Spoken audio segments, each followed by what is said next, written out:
Walton County Code Compliance started to identify the next community for cleanup assistance in March. And now Oakwood Hills is nearing the end of cleaning phase 1.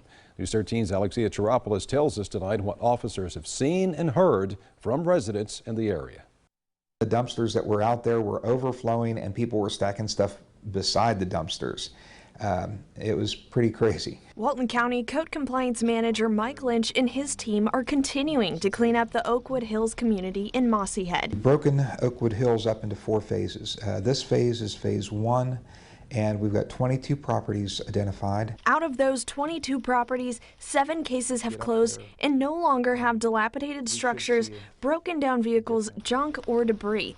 But for those remaining, they've received a notice of violation. Unfortunately, a lot of times what we see is after we've come in and there's been a cleanup process, it may be a couple months, 6 months, sometimes a year down the road, it goes back to being what it was before. Lynch says in many cases, residents have to make a behavioral change so they don't slip back into old routines. It's a temporary fix. We know that.